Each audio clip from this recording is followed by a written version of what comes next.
Hello and welcome back to OT, the podcast. We're here to talk about watches, time, and how to spend time looking at watches. Yeah, we've been spending our time looking at watches pretty effectively recently. We have Felix. We have been talking about watches. We've been talking to a guy named RT Custer, who has a little brand called Vortic Watches, which you might have heard of. And they kind of have a really interesting story that I dive into with him. So he is today's guest. Now, yeah, I like that you said that we talked to him because clearly I didn't get that invite. I think you were on annual leave, actually. Oh, might have been. We did this a while ago, or I was. Yeah, I think I was out of town. I think you were out. You took a week off. But Yeah. Vortic Watch Company. So those are the guys in the US that take old pocket watches and basically recase them. And was these, not to give any spoilers away, but there was some legal issues with a particular large watch group that rhymes with watch. Yeah. So we talk a little bit about that. We talk about the process. I think it was a Kickstarter, a Kickstarter journey, probably 5 or 6 years ago. Yeah, and they're doing really well. RT is a really interesting, lovely guy. The watch might not be your exact style, but I think you listen and you'll get some appreciation for what he's doing, what he's trying to set out to really achieve with his business. Artisanal. Kind of keeping that history alive. I really like it. Sort of upcycling old pocket watches that, I think I said this to him, I can't remember, but honestly, no one uses those old pocket watches unless you're John Ridden. You don't have a use for them. Yeah, and they're beautiful. They're beautiful movements. They're stunning movements. And what he does is, rehome the dial on the movement and the hands into something that you can actually wear and get some use out of. So I'm all for that. Before that, though, we need to talk about some other watches that I've been seeing. I don't know about you, but a busy boy. I have been a busy boy. I had a lovely lunch, which is a novel these days, with Rado, everyone's favourite masters of ceramic materials. And they were there. It was, I think, look, honestly, it was just so everyone can catch up after a long time between drinks, proverbially speaking. But really, we were there for to have a bit of a look at a watch called the Captain Cook Overpole. Okay. Now, it's quite a clever, I really like this sort of thing. It's a sort of a world timer watch, but you use a bezel. So it's got a 24-hour scale on the dial as well as the normal 12-hour hands, and you just sort of line it up twist the bezel to see where that time zone correlates to. It's very, that mid-century sort of vibe, class like the older Captain Cooks, not the sort of the more adventure-y, divey ones. Really petite case. I think it's 37 mil. And we'll check it out. We'll link it in the show notes. It's got a manually wound movement, 80 hours power reserve. That's whole sort of Swatch Group vibe. But one of the things that we were talking about at lunch was that it was a nice touch that on the world timer dial, they've got Brisbane for Australia. Oh, do they? Yeah. My theory about this, and I was quite pleased with myself, is because I happen to know Rado do or perhaps did sponsor the Brisbane Tennis Cup. So yes. I reckon that's why they put it on there, because they've got a little commercial relationship with Brisbane. Brisbane, represent. Yeah. One of the lesser heard of cities. Either that or it's because I don't think they have daylight savings time, do they? Maybe. Who knows? Brisbane listeners, I know there's at least Nick. He can let us know.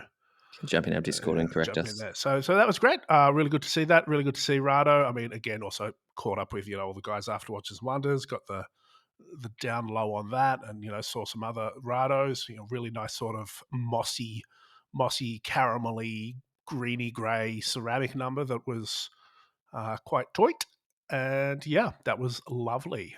But that is not the only of my lunch-based Melbourne watch time extravaganzas. Yeah, what else did you say? Caught up with Oris. Okay. Opening a boutique. It's been in the works for a while, as anyone walking along Collins Street will know. But the word on the street is within the next, let's say, 2 weeks of airing, it's going to have doors open.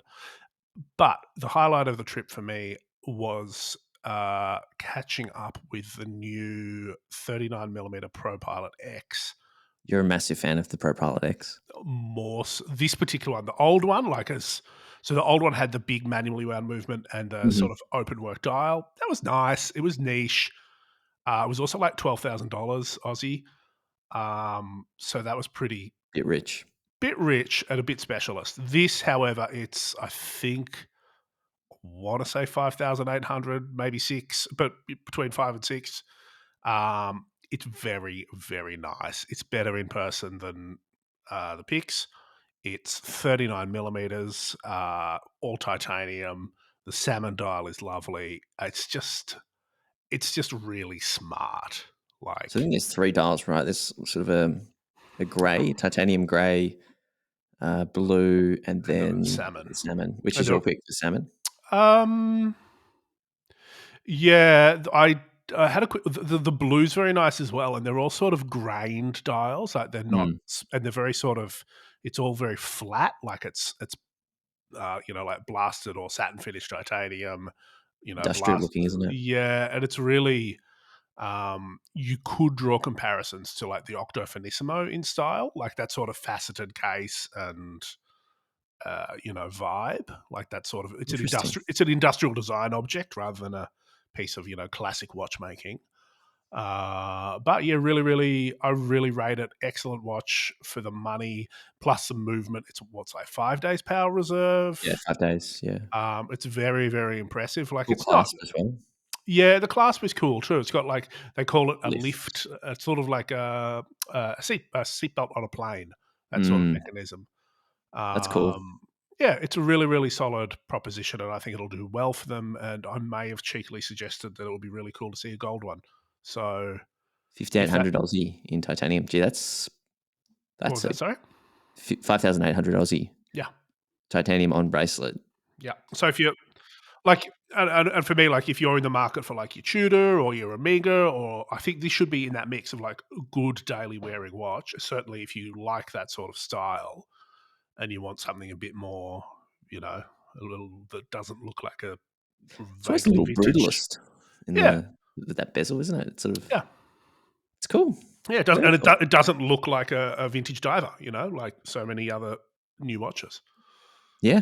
No, it's interesting. It's Oh, got its well done, own. Oris. I'm excited to see the boutique open. So sometime in May. And yeah, you guys know where to find out more details on those watches. We Mm. we had a catch up together. Wasn't Mm. lunch. There was some lovely sparkling water provided though at Rolex Always HQ. go sparkling. That's my Oh life tip. yes, of course. It's almost an ethos. So we went to Rolex HQ. We saw some new Rolex pieces and some new Tudor pieces. But I think maybe this week we'll just talk about the Rolex pieces that we went hands on with. Took some photos, some of which you might have seen on our Instagrams. But Felix, day dates, Air Kings, Yacht Masters. Where should we start? GMTs, GMTs backwards. lady date just Yeah, what are they? What are they? Lady date? Lady date. I they can't they, remember. they just yeah. um, What, so I mean, what stood out to me was the Yachtmaster 2 with the Falcon's Eye, white gold. was that the really subtle stone dial Mm. that it was very hard to tell? It almost looked like smudged, and then in the right lighting. And unfortunately, we didn't get to take it outside to see direct sunlight. Mm, But it almost looks black, and then you kind of twist and turn the dial, and you get the blue kind of texture of the stone coming through. yeah, yeah, and you can Really just see dark navy. that fine grain through there. Really cool, really interesting, really, really special dial material. So that was nice. The Onyx style Day Mm-hmm. 40. That one was also quite interesting. It's a beautiful Mm. stone. The press piece had a inclusion through the dial, as you sort of pointed out, that sort of creamy white milky streak that I've been thinking about that inclusion, Andy. mm, I didn't like it. a lot of people didn't. I had a lot of people messaging me saying, "What is that? A It looked reflection? like a Is that?" reflection. It did look a bit like a reflection, but I liked that they didn't do like a pure dial, a perfect dial for these press models, because if they did, it would set the wrong expectation. Yep, understood. And I think it's part of it, right? Like some inclusions are going to be better than others. And that's sort of the part of the stone. And, like I said to everyone, well, okay, it might look like a reflection in a photo, but when you're looking it down on it, on your wrist, not at someone else's photo of someone else's watch, like it makes it special because it's unique. There's only going to be one dial with that exact inclusion on it. Yeah, but for me though, I mean, there's that also that thing of like you're not going to be able to, if you get this piece, It's kind of the luck of the draw. Like you can't go, oh, I Yes. really don't like that particular shape of the inclusion. Can I get another one? Yeah, yeah, you can always say no, I guess. And look, Mm, classically, the Rolex Day-Date Onyx dials were kind of more cleaner and perfect, and this one did have diamond markers, which again was this sort of really sharp, mm, beautiful detail to put on a dial that some people were saying or would objectively say is imperfect because of that mm. inclusion. I find that interesting. Would I want a Yeah, perfect black onyx? Well, no, because it would look like a lacquer dial. I think it wouldn't look like a stone dial if it didn't have some kind of flaws through it. I understand that. But, yeah, and I understand, and I think I'd be okay with it. But that particular inclusion was just sort of it was almost like oddly too perfect in some way. Like it Mm. was a very even like half line across the bottom half of it. We'll put a pic up or link it on Instagram or something. Um, yeah, I don't know. It'd be yeah. I don't know what I'm trying to say. It It was an odd inclusion. Yeah, it really was. But what I find more interesting, Andy, is that that's what we're most taken by with these Mm. Rolex. Like we're talking about the interesting dials, and the other one that you've sort of referred to as that green lacquer dial on Yes, and the 40. on the yellow gold day date.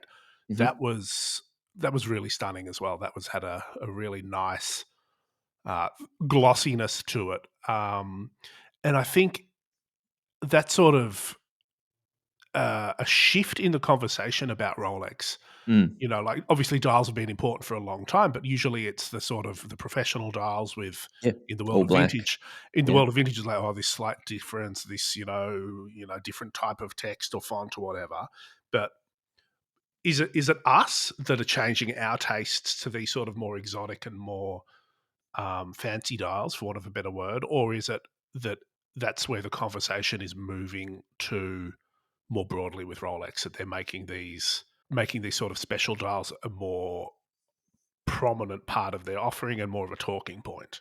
I think it's the latter because doing new models and constantly updating models is just not sustainable. And Rolex have not really been one to do that. But certainly over the last few years, we've seen a slew of updates. Update the Submariner, update this, update the GMT Master 2. Mm, And you can only do so much before it becomes unsustainable and you can't keep doing that. And it's a trap to fall into. And when you do have a history of doing stone dials, lacquer dials, really interesting things with just the dials alone, lean into it.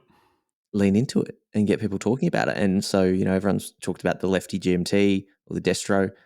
I think we both left talking about dials and particularly the day-date models. So Yeah, I will say that having speaking about dials and what can you do with dials, the Air King dial does look a lot better.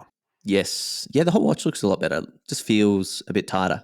Yeah, a bit more like Gen 2, like which essentially what it is of this sort of style of Air King, I guess. Like the first one was a bit big, bit of its time. Like it was probably, they started the design. How long's that been out? Like 4 or 5 years now? I think even longer, maybe 2017. That's 5 years. Yeah. Yeah, so they were probably in the work like mid 2000s on that Mm, design and all that. And it feels of that time. And the new Air King feels a bit more current. And I think it's a in good. line with it. I Yeah. mean, I'd love it to look more like an Air King of old, but I understand that they've got the Explorer for that essentially. What did you think of the GMT Master 2 steel, blue, black bezel, Blue black, Destro, the green blue green, black? green Sorry. green black. I did look. If you've listened to my thoughts a few episodes ago from Watches and Wonders, I wasn't a fan. Hmm. That hasn't really changed. Interesting. To be honest, I didn't like it a whole lot more. It does look, better than the pics. Like the color green is nice, and Mm. for me, it's that callback to the green they had on the all black GMT, the ceramic one that sort of disappeared a while ago. Yep. I just the left hand, as we said, I'm a left-handed guy. I wear my watches on the left. And even if I did wear a watch on the right, I don't think it's an issue with this particular one. I don't know. The design it feels like a misstep. Like, why not just do it as a regular GMT with that colorway? Mm. Like, Mm. you There's try to this. do something special for the sake of it. Yes. Yeah, that's a good point. I I still had that cognitive dissonance between the date window placement. Yeah. It's really my only gripe. Like Well, it's the whole GMT thing. Masters. I mean, the whole thing is it's cognitive dissonance, and maybe you get used to it, but I think you would. I think it would take. I mean, I just kept opening the bracelet upside down mm, because I had to, just habit, right? Just habit. you would 100% wear that watch upside down. Yeah, I would put it on upside down every time. Like I'm Do you like reckon, could you flip the dial? around. There's a thought. Is I don't anyone, know. if we've got any, anyone that's worked on Rolex GMTs, we can ask them some questions about dial feet. Rotate it. I don't know. No, I think it's. I mean, the GMT Master is obviously a lovely watch. It's a great colorway. I like. It's I didn't realize it was Jubilee and Oyster Steel. both. I mean, so really, it's not a huge amount of change Mm. aesthetically. It's just that jump because I look down at the date window and then look across to the actual where the date window should have been versus where it actually is.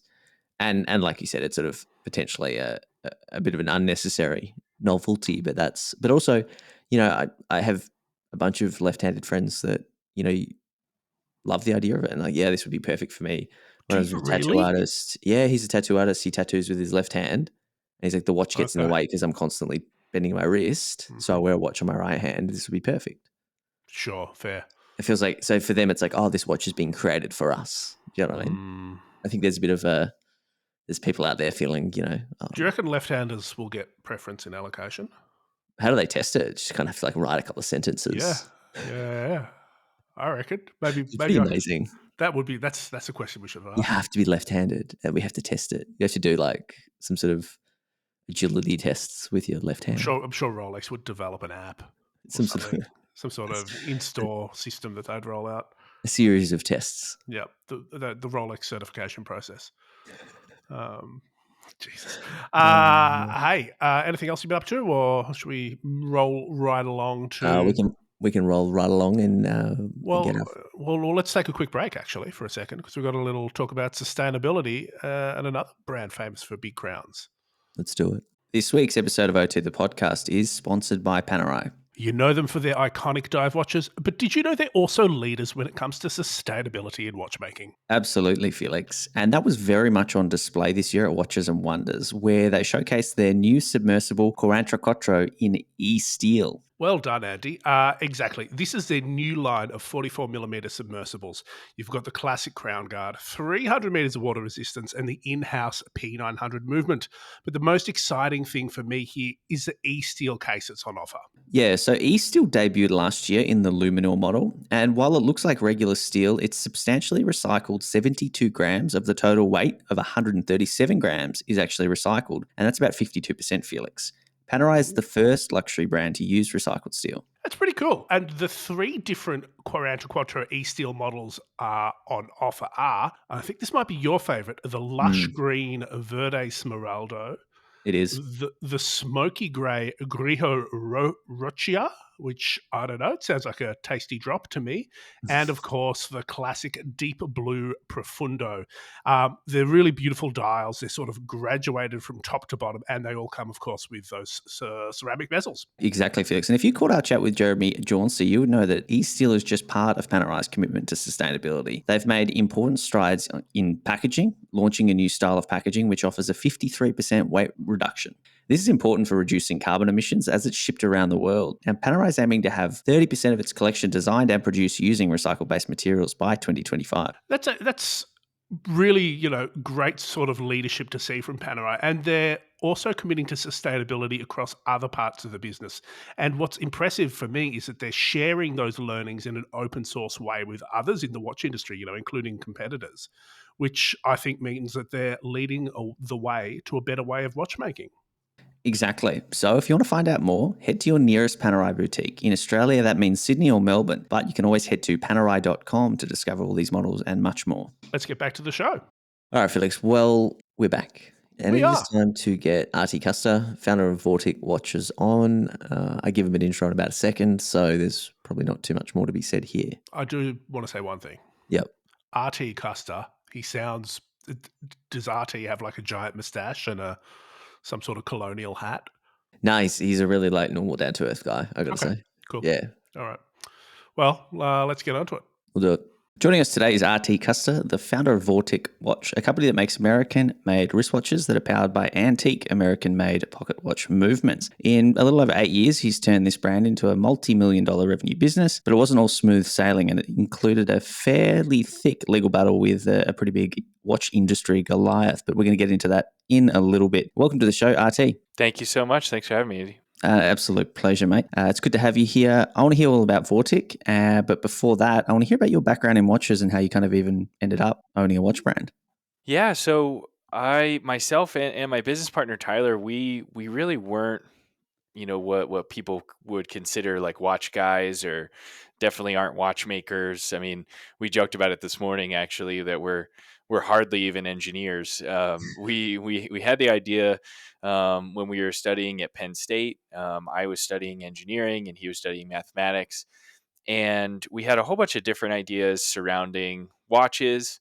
Um, and neither of us, like, he had a couple like Timexes. He really liked like vintage kind of stuff. That was, I mean, we were college kids, right? We didn't have a whole lot of cash to spend on Mm-hmm. any luxury item of any kind.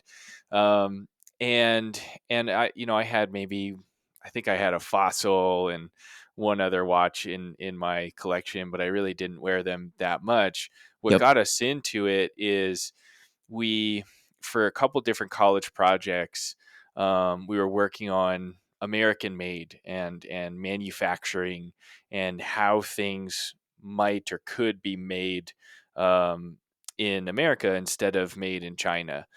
And we stumbled on the history of what we call the Great American Watch Companies, Mm-hmm. which are, the companies like Hamilton and Illinois and Elgin and Waltham, who made millions of pocket watches in America in the early 1900s. Mm-hmm. And we both really like history. We both love, everything, how it's made and manufacturing. And and we realized that if we salvaged these old pocket watches and turned them into wristwatches, then we would inherently be making one of the most American made products Yeah. in existence now. And by using those old movements, we'd almost be like, you know cheating a little bit in terms of like, those were made in America back then, and then we Yep. get to make the bigger parts now. Um, and that's where I our ideas for the American Artisan series came from. It was much more based on, the fascination with history and engineering and how it's made, than the watches themselves, if that makes sense. Mm-hmm. Mm-hmm. And it's a pretty novel concept, sort of, and we'll get into sort of what parts are new versus old in a second.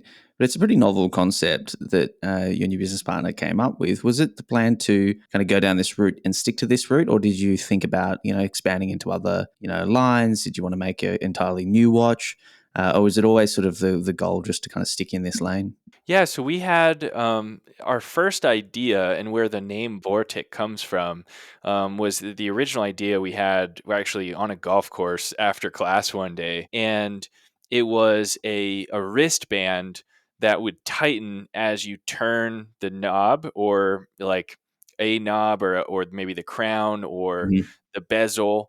You know, it almost like, if you're familiar with BOA technologies, that they put it on snowboard boots and ski boots. As you turn this knob, it tightens the laces of Oh, yeah, shoes. sure. We basically had that idea as it pertains to wristwatches, and we took that idea to a couple of our professors, and we actually own a patent on Mm-hmm. that idea as it pertains to watches today. Um, we never made that product because, as we got into it and we did a bunch of research on how we could make it and building a brand and all that stuff, we realized it would cost a fortune to make a product like that. Yeah. And in the meantime, we had this, pocket watch to wristwatch idea. And so, still a patent that we own, but not a product that we've made yet. We might do that at some point, but that was the original idea. And that's where Vortic comes from. It's a mixture of Vortex and TikTok. And we built this whole like animation of, like, we called it the perfect fit standard. And obviously there's all kinds of other ways to solve that problem, starting with like just a Velcro strap, and going towards like, the Tudor options, and now a bunch of micro brands are coming out with like micro adjustment bracelets. Like there's probably better ways to solve that problem. We thought we had like a fun idea and all that. But that was our college project. That was the original concept. And, we just pivoted away from that and got into these pocket watch conversions. And once we launched that idea on Kickstarter in 2014, it just took off. People really loved it, and we just haven't had a chance to like look up and even consider doing anything else since then, because we're trying to figure out how to make more of these watches that we make now. Hey, Andy, I just got to interrupt you and your buddy RT for a second and talk to you about my strap. Tell me about it. Well, last week you suggested trying the Artem strap on one of the Anordain field watches that we made. Mm-hmm. Did exactly that. Loopless strap in black, pink field watch. Winning combo. You're welcome, my friend.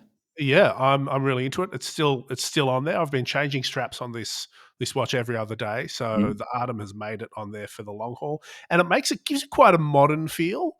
With its sort of thin construction and that deployant clasp, which is, gives it a real sort of, I mean, I don't want to say tactical because it's a pink field watch with an enamel dial, but it does give it a bit more of a sort of professional edge. Let's put it that way.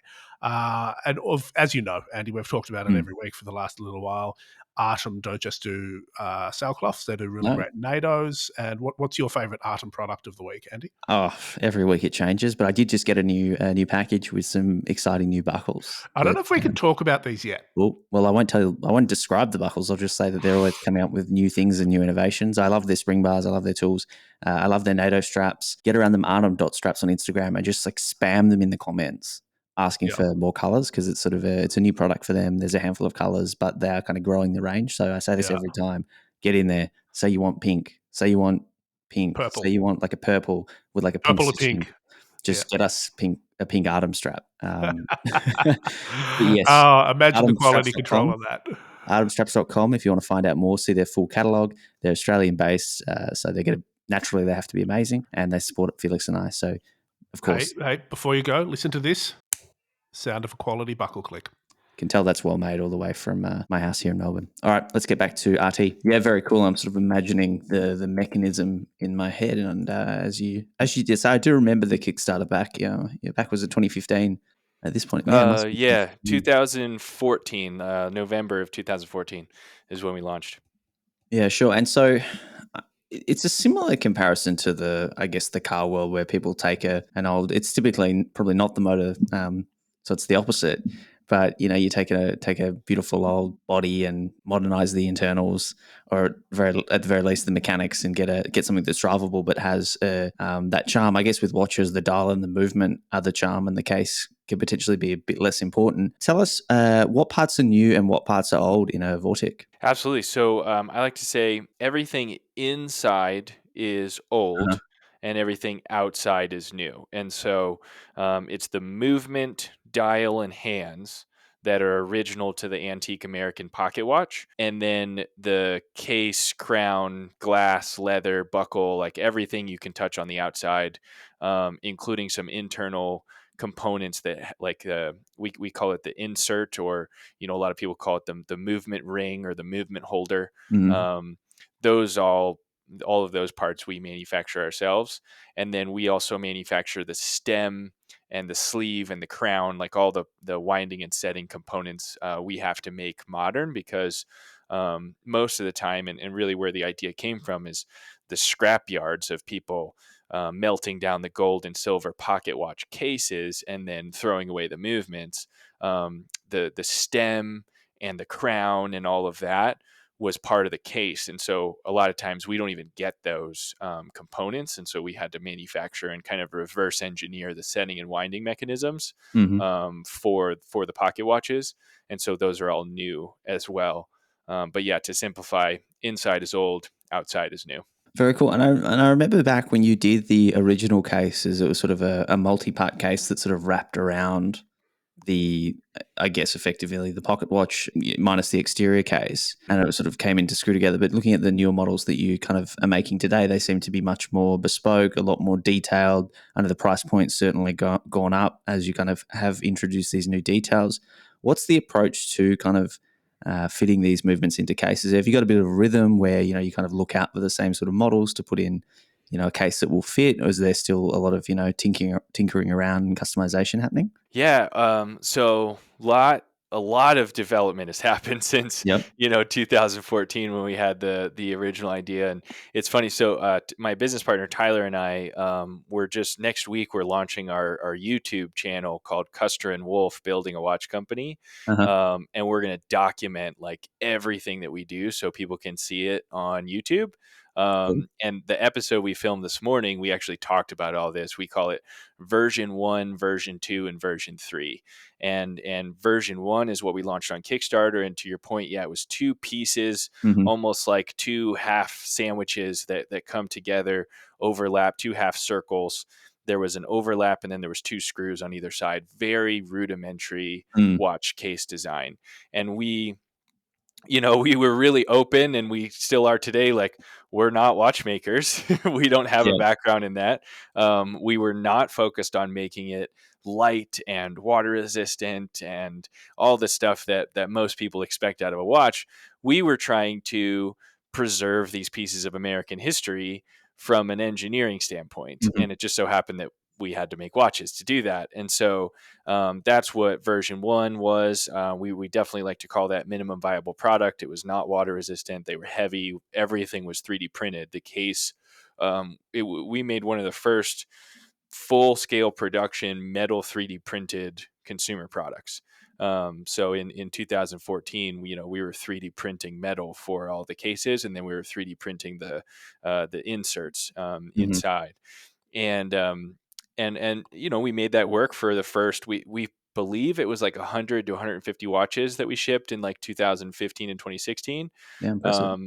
And then we pivoted. We got feedback, right, wrong, indifferent. Good and bad, right? Like, watch collectors were like, "Hey, this is cool. I want to support the idea of taking an old pocket watch and upcycling it to a wristwatch, but like, I need you to make it more like a normal watch and make it water resistant." We were like, okay, that's fair. So, so we hit the drawing board, and we came up with what we call version 2, which is what we make today, and you'll see on the website Mm. now, which is a single body case with a screw on back. It doesn't have a screw down crown, but it's much closer to what you would consider like a dress watch or a simple like field watch design. And then right now, Tyler's working on what we call version 3 that'll come Mm-hmm. out, 6 to 12 months from now. We're going to slowly phase it in over the next year. And that's going to be a 3-piece case where the bezel comes off, the back unscrews, and then the single body case. And we're getting rid of most of the inserts and movement ring holding systems that we have, and actually building it into the case, because now we can make everything in-house. We have, by the end of this year, we'll have about $1.1 million worth of machines, Wow. CNC machines and all that kind of stuff. We have an in-house engineering team now, so we can basically custom make the case for each movement. We still standardize a lot of things, and we only focus on American pocket watches. It's not like we can do total one-offs. Yep. But since they're all still basically one of a kind, we've created this really cool system where it's very flexible, very versatile, and we don't have to make 100 cases in one sitting. We can make 2 or 3, and then switch the machine and make some 2 or 3 of something else, if that makes Brilliant. sense. Yeah, brilliant. I'm looking at the website now, and I love it because pocket watches are interesting. Unless it's a Patek, people don't really pay them much mind, and they're cool, and they're cool to look at and cool to open. But I've always found personally that I don't know what to do with them.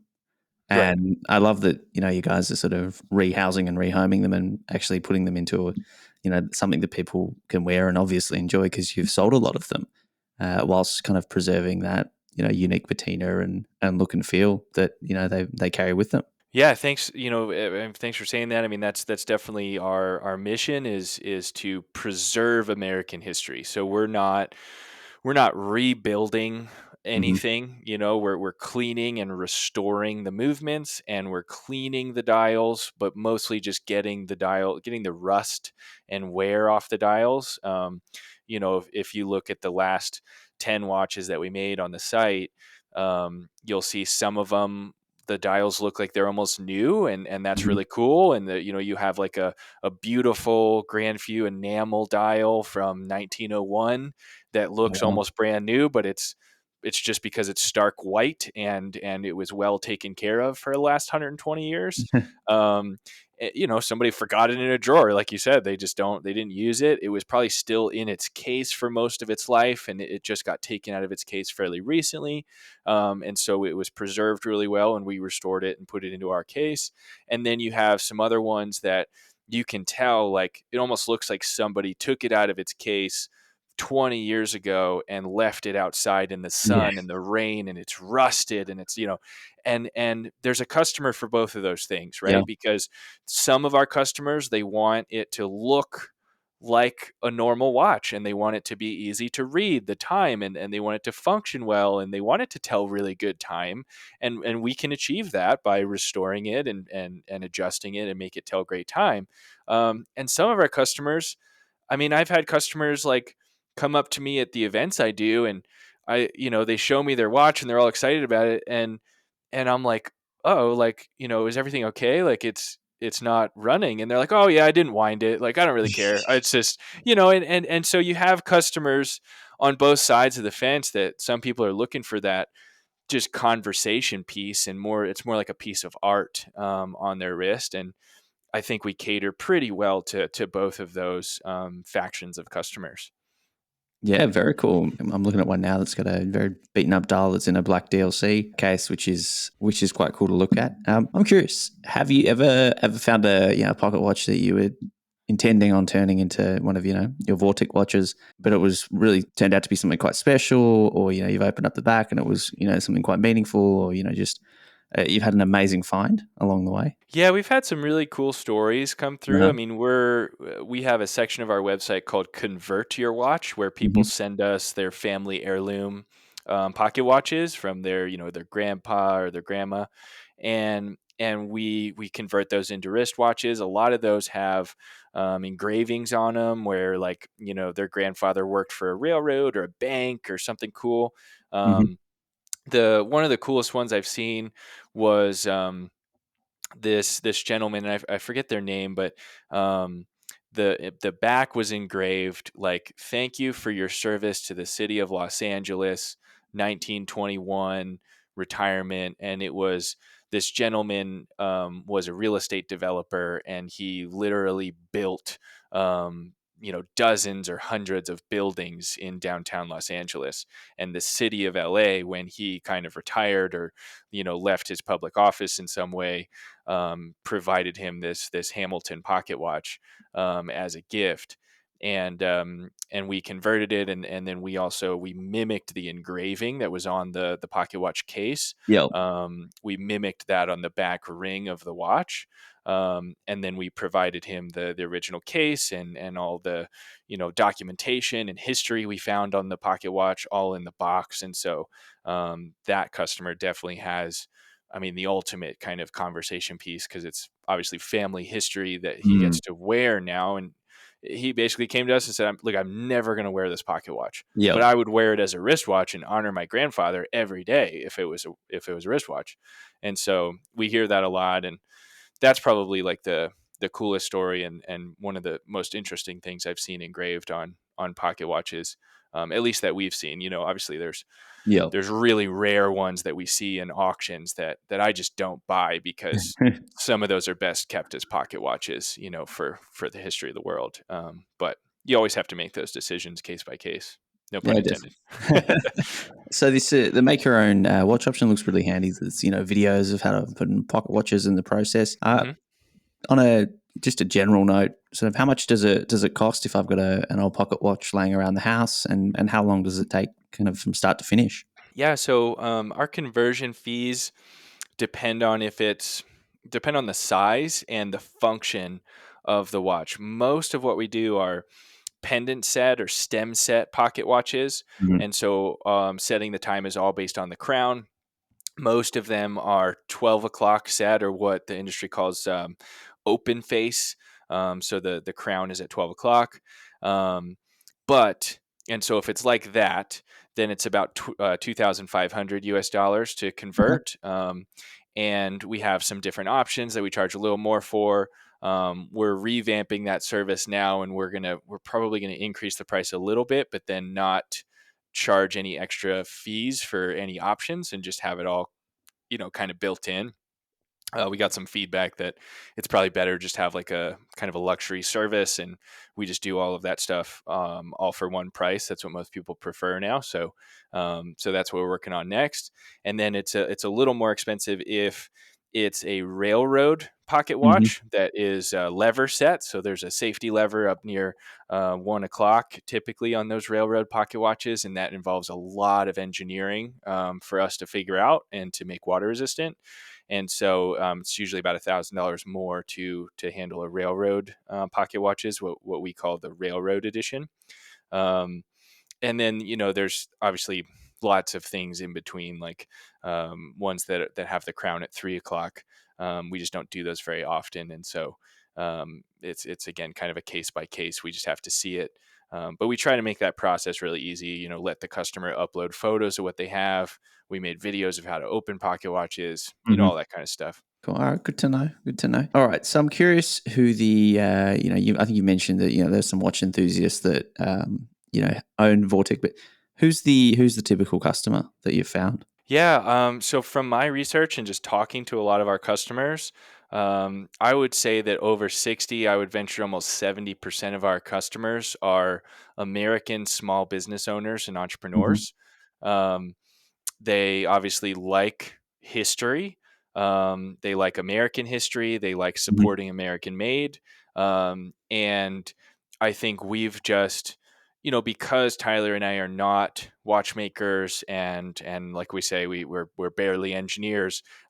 We are primarily entrepreneurs and small business owners, and we're out here trying to build a small business, and trying to manufacture as much of it as we can and make a great product and build a great brand.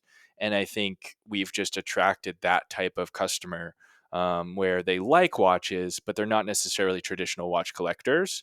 Um, and they relate to either our story or the American made side of what we do, or the sheer fact of they think what we do is really cool in preserving these pocket watches. Um, and so if that's like 60 to 70% of our customer base, then I would say the rest is made up of what I would consider our traditional watch collecting customers. Yep. And the Vortic watch that they own is probably a lot less expensive than the other watches that they have. Yeah. Even though our watches are, you mentioned it before, we on Kickstarter, we were definitely not charging enough. We just had no idea how much it would cost to make the thing. And so back then we were charging, I don't know, $1,000 or so for these. And now our average purchase price is closer to 3,000. Um, but you compare that to a Rolex, and it's not much, to that faction of customer. And so the rest of those customers they buy Vortic watches because they're fun and they're cool and they're different, and they can kind of mix it up from their standard collection of more mass market luxury watches. Cool. Well, I think we've heard plenty around the background and what you actually do, and it sounds like a pretty honest endeavor, pretty wholesome to an extent as well. We mentioned at the start you guys had a pretty well documented legal battle, dragged on for about 5 years with Swatch Group. What was the story there? What can you talk about at the very least? Well, it's all over now, so I think I can Yep. talk about pretty much everything. And fast forward, begin with the end in mind. We won the lawsuit. Congrats. Thank God, and thank you. It was over. It was about a 6 year battle. So we received, just to like go through the timeline, Yeah, and Tyler and I please. talked about this morning too, because it was like we kind of realized this morning as we were talking about building the company from the beginning. We launched on Kickstarter in late 2014. And in 2015, we basically spent that whole year trying to figure out how to make our first watches that we sold on Kickstarter. We got about 60 orders, and then we received a trickle of orders throughout 2015. Mm-hmm. But we did not ship our first watch to a customer until I believe October and November of 2015. We received a cease and desist from Swatch in July of 2015, months before we had even shipped any product to any customer. And we got a cease and desist because we put an ad in Watch Time magazine. And back then I was making friends with, I was doing business development stuff, right? I was trying to make Mm-hmm. friends with Watch Time and all the other watch magazines and bloggers, and just saying like, hey, we launched on Kickstarter. It went pretty well, and we're kind of the new guys on the scene. And I'd love it if you could write about us. And we actually ended up purchasing an ad in Watch Time it was the May-June issue of 2015.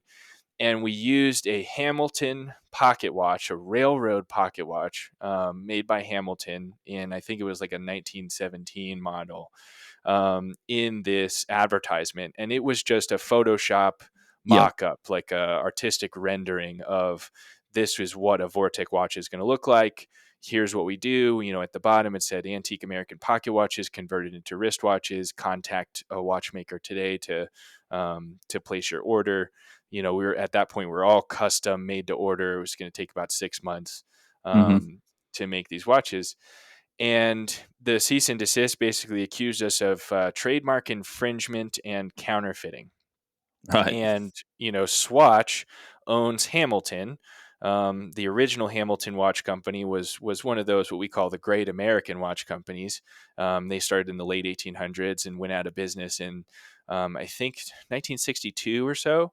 Sure. And then in between 1969 and 1972, the assets and the trademarks and the patents and everything were acquired by what has now become the Swatch Group. Mm-hmm. And so I didn't know any of that at Yeah. that point. I had no idea there was a modern Hamilton watch company, and if I did, I wouldn't have known that they would have any issue with what we were doing. We always, from the beginning, people were like, oh yeah, upcycling, like people just kind of got it. And so I don't know, like we were just turning pocket watches into wristwatches. Like, what could go wrong? Yeah. And we were kids. I was 22.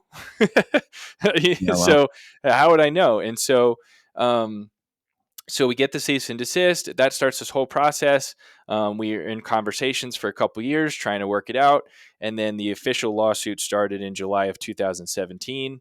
Went back and forth, back and forth, back and forth. I mean, months and years of just like talking in circles with different representatives from Swatch and different attorneys on our side, trying to help figure out, how to navigate what to do, because we were between a rock and a hard place. Basically, they said, we don't want you to turn pocket watches into wristwatches if they say Hamilton on them. But from my perspective, if we agreed to that, and like I didn't know who owned the Elgin trademark or the Waltham trademark or the Yeah. Illinois trademark. Like if anyone deemed that a Hamilton pocket watch turned into a wristwatch was wrong, then our entire business model was wrong. And Mm. so it wasn't that we were fighting Hamilton or Swatch. It was, we were defending the right to take a pocket watch and turn it into a wristwatch. And that's really what kept me going, and the motivation behind fighting Swatch, as big of a company as they are, is just like, hey, I was told from the beginning by my attorneys that this has to be bullying. It feels as though it's corporate bullying. It doesn't feel as though you're doing anything wrong. Like, looking at the law, like none of this makes sense. And so anyway, we finally went to court I sat on the stand in federal court in February of 2020, Yeah. Wow. in Manhattan. Um, and I told the judge the whole story. We went to, it was federal court, like big deal. It's not like we were just like, I had to fly to New York and bring a whole team of attorneys, and it was expensive and stressful, and Yep. we practiced, and my attorney, before we went in, he said, listen, just you haven't and you're not going to ever do anything wrong. What you do is just taking pocket watches and making them wristwatches. So just tell your story to the judge. Yep. And he said, if the judge deems what you do wrong, then your whole business model is gone. And he's like, you're not even 30. Just rinse and repeat, man. Just go do something else. And that's basically the mindset we went into it with, which is sad to think about now, because it's like, oh my gosh, like we could have basically just lost everything. Um, but thankfully, the judge heard our story. Hamilton's legal team, it didn't do well, to put it nicely. They were not very nice to me on the stand. They were not very nice to the legal process. They were definitely not nice to the judge when she sided with us. Um, and they filed an appeal once we Yep. won that first lawsuit, and we went back and forth again and again and again, and then finally, about 6 months ago, Swatch had a chance to take it to the Supreme Court, which would have cost both of us. It would have cost me about $250,000 to Hmm. defend ourselves against a Supreme Court. It probably would be north of $1 million in legal fees for a big company like At them least, to yeah. take someone to the Supreme Court. And so at that point, late last year, they dropped it, and walked away. And so it's over. They can't sue us again for the same thing. And there's now legal documents that say taking a pocket watch and turning it into a wristwatch is legal, as long as you properly state what you're doing. And so if you look at our website, I mean, everywhere it says we are not associated with any of the brands seen on the dials. We take pocket watches and turn them into wristwatches. It's about restoration. It's not about using anyone else's name to make money. And so we have those disclaimers kind of everywhere.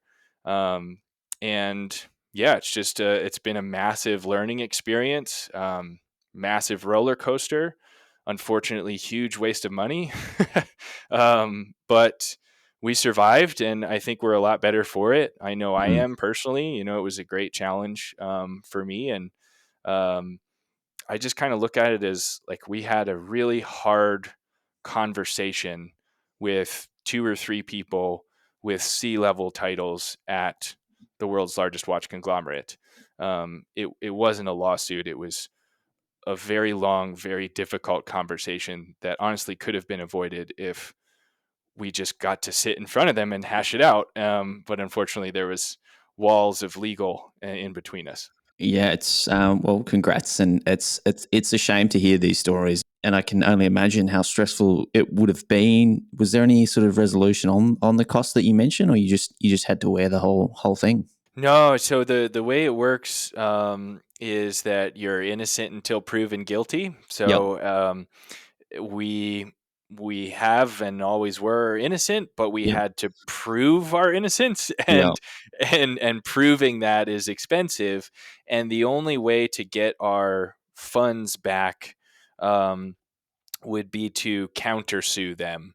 Right. Um, and we sat down with our team, and when this was all over. And I think if they would have taken us to Supreme Court, we would have gone, like, we would have kept this thing going, because that would have cost just so much more and Mhm. been a much, much bigger deal.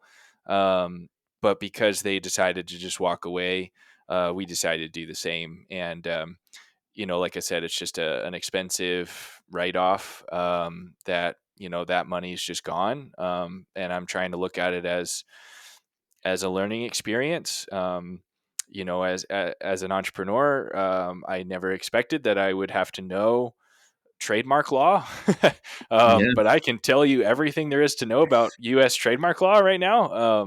And so I'm trying to look at it as a positive. And like you said, we did get a fair amount of publicity out of it, and so Mhm. it wasn't all a loss. And who knows? Maybe there's a time that comes in the future, a decade from now, when somebody at the Swatch Group is like, "Hey, maybe we should buy that company that actually stood up to us back then." Um, And you know what? That'll be a much less difficult conversation than all the ones we've had before. So yeah, I try to look at it in a positive light. But to answer your question, there's no way to get those funds back without fighting for them. And I'm done fighting. There's enough fighting in the world right now. Let's just make watches. Very true. Very true. Well, aside from that big elephant of a struggle, what other challenges did you face starting a watch brand in the United States? Yeah, so I mean, there's not very many of us Hmm. as far as like people making at least some of the watches in America. And so the biggest struggles we've had are trying to find suppliers that can hit the tolerances that we need. Hmm. It took us probably 2 years to find a supplier that could make the stems and we call it the sleeve in an antique American pocket watch. The component that creates the click between setting and winding is called the sleeve, and it's a tiny little piece that just clamps down onto the stem, and then the stem has little cuts in it to put it in setting or winding mode. But that piece has to be made on a Swiss turning machine, and most of the best Swiss turning machines are in Switzerland. So we had to try to find a company that made very tiny screws and parts like that in America, and we looked and looked and looked, and it's funny, Hmm. I found a company that's actually in Colorado, our home state, and they, I mean, they're like 7 hours away from us, but we went down, and they mostly work on military contracts, and they make like firing pins for missiles and other things they can't tell us what they do, but tiny little parts, turned parts, and they probably have 30 Swiss turning machines in this facility in Montrose, Colorado. It's called Swissomatic. And we sat down with them, and this the guy who runs it, his name's Claude, and his grandfather was a Hmm. watchmaker in France. And so we just hit it off right away. And he's like, I've always wanted to make some watch parts, so here we are. And he became almost a business partner for us for a while, until we bought our own Swiss machine and brought it in house. Um, but that's really like, hitting the pavement and just Googling and calling and searching and asking. Like, I got the word no so many times. It's like, hey, can you make this part to this standard? And most people would laugh, or they'd say, yeah, it'll be $400 a part. And it's like, what? It's a screw. um, we'll have to charge 20 grand for these things. So um, that took years to find all the right suppliers for all those things. Hmm. Um, and then still it wasn't really good enough for us, and so over the last few years we've been trying to bring it in house. But bringing things in house is a huge financial endeavor, and because of the lawsuit we haven't been able to get financing as easily. Yeah. Right. And so just recently, once we won the first tranche and we got into the appeals, then banks took us a little more seriously, and so we've been able to get some pretty significant financing and get all the machines we need just in the last like year and a half. Yeah, fantastic. All right, one last question that I want to hear from you is about sort of Kickstarter 7-8 years ago was very different to the Kickstarter of today. It in itself was effectively a marketing platform, but I have noticed you guys use influencer marketing a bit. I'm curious how that's worked out for you, why you chose that sort of that approach, and whether or not you target watch influencers or regular influencers. Yeah, great question. So our primary method of marketing is email marketing. Hmm. And we have a pretty significant email list, and I've tried every which way to grow that email list and figure out how to get more subscribers. Because right now we make one new one of a kind watch every day, Monday through Friday. We're actually Hmm. adding Saturday this week, so we'll be at six watches a week here pretty soon. Um, and then we send one email each week on Tuesday called the weekly roundup, and we just feature the last handful of watches that we made, and um, we don't really do much else as far as like Facebook ads and things like that for traditional marketing. We're just trying to get more people on that email newsletter. And then we found once they get on the newsletter and they hear about us and they learn about us, then they buy a watch after receiving, who knows how many emails, a number of them. And so Hmm. one of the best ways I found to grow the email list is to work with influencers and Hmm. do like giveaways and sponsorships and things like that. Just saying like, hey, let's try to get a bunch of awareness out there, and Hmm. then give people the call to action to say if they want to learn more, sign up for our email list. Um, and so the biggest influencer we got to work with was Kevin O'Leary, Mr. Wonderful from Yeah, Shark yeah. Tank. Um, and that's just from networking. So I, like a friend of a friend, um, was on Shark Tank. Kevin O'Leary invested in my friend Anthony's company. It's called MC Squares. They basically make reusable sticky notes, and Kevin invested into that company, and Anthony calls me. He says, "Hey, I want to send Kevin O'Leary a gift and say thank you for investing in my company on Shark Tank, and I'd like to buy him a Vortic watch." And I said, "Well, I'm not going to let you buy it. Like, I'm going Yeah. to send, like, this is an opportunity. This is amazing." And he said, "Okay, well, the problem is I need it to get to the Venetian in Las Vegas by 12 noon tomorrow." And I was like, "Well, thanks for the heads up, man. Like, Yeah, no, that's that's not fine. enough time."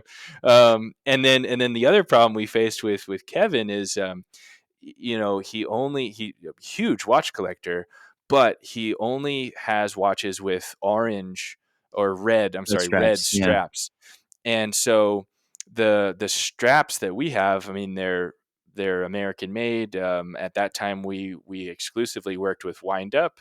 Hmm. Um, and so we had one from Wind Up that was like, um, it was kind of an orangish red, and we debated for hours, like, do we go find an off the shelf watch strap that's a little more red? Is this red enough? And we were like, screw it, let's just send it. It's ours. It's American made. It's what we stand for. Like, it's the closest to red that we have. We wrote him a letter, and when I apologized to him that it might not be red enough, and he made a YouTube video about it, which has now hundreds of thousands of views. And he was talking about like I think a Jacob and Co. Hmm. that was like 1.2 million or something like that, and he was saying how expensive that watch was, and then he's like, and then I just got this, and it's called a Vortic, and he spent like 3 times as long talking about ours, didn't say how much it cost. So now we're getting emails from people that say, "Hey, I saw Kevin O'Leary had your watch, and I'm not sure if I'm in the right place because they're only like $3,000, and like I really thought this would be like 20 or 30." So anyway, that was our biggest influencer. Probably my most exciting story from influencer marketing, and it just so happened to be a really cool partnership. And he wore that watch on the first 2 episodes of, I think, season 13 of Shark Tank, which is pretty cool to see screenshots from that. Yeah, Um, I think I saw him in a video, maybe with producer Michael talking about it as well. I think they were going through his yeah, collection Yeah, yeah, and years I ago. think Kevin introduced producer Michael to Vortic on that first YouTube Yeah, video, and I think they've both done some more content about it since. very Um, cool. but yeah, we don't. I don't think we might once, but we don't pay influencers for it. We try to find people like that where it's like a gift, or Mm. there's some sort of connection, because I found when we pay for anything, like I really try not to pay for advertisements, or obviously Yeah, it's hard now, but I try not to pay for editorial either. Um, when we pay for something, I don't know if it's just the karma or what, but we don't get a whole lot in return. When I just yeah, give someone something and I'm like, "Hey, you're cool. I think you'd like this watch. Here's the story." Like, if they resonate with the story, like producer Michael, like yeah. Kevin O'Leary, then they actually talk about it and share about it, and that's what we want. That's way more beneficial. Well, seems to be working. All right, RT. The last question that we ask our guests is for a recommendation, something you've been enjoying. It could be a show you've been watching, podcast you've been listening to, a book you've been reading. But what have you got that you think the listeners will enjoy? Yeah, so I'm a huge Tony Robbins fan, Uh-huh. and I'm right now about halfway through. He wrote a book really recently called Life Force, and Uh-huh. it's cool. I got it on my desk here. I haven't started it yet, but before I got into that one, I decided to read his book about money. It's called Money Uh-huh. Master the Game by Tony Robbins, and I'm about, I'd say, 2/3 of the way through it, and it's really cool because it's like he went out and interviewed dozens of like the most famous and successful Wall Street bankers and financiers of our time. Um, and it's really cool to hear stories from that just about investing. Right now, obviously, like crypto and all that stuff is really popular. And so I've been just trying to be a sponge and like learn about investing because Uh-huh. now that we're doing well and I'm finally paying myself, Yeah. I can probably set aside some money for my kids. Hmm. And so I'm trying to, learn about that kind of stuff. So if you're into investing and that kind of stuff, highly recommend. It's been a really cool book so far. Yeah, I love it. Well, thank you so much for coming on the show. It's been an absolute pleasure. We'll link everything up. We'll chat soon. Thanks, Andy. This was fun. Appreciate you. Andy, I'm Devo, as the kids say, that I missed that chat with Mr. Custer. Cool stuff. Cool watches. I mean, I think we need to go find some old pocket watches and send them his way. Yeah, man. Vortic. So, thank you, of course, for Panerai for sponsoring the episode. Discord. We haven't talked about Discord. Discord's been popping off recently. We've been giving travel advice, after-sales service advice. I don't know. I think we've sort of segued into Discord/therapists at the moment. We're here for you guys. Yeah, we're supporting the community any way we can. Yeah. Well, speaking of people that support people, thank you to Panerai for sponsoring today's episode. And of course, I already said that. well, thank you again. Thank you, Adam Straps. Thanks, Adam. And thank you for listening. You can email us, otthepodcast@gmail.com. You can Instagram us at ot.podcast on the gram. And honestly, give us a 5-star review. 5, minimum of 5. I mean, if you really feel, honestly, if you feel like 1 star is appropriate, that's up to you. But you've listened to this much of it.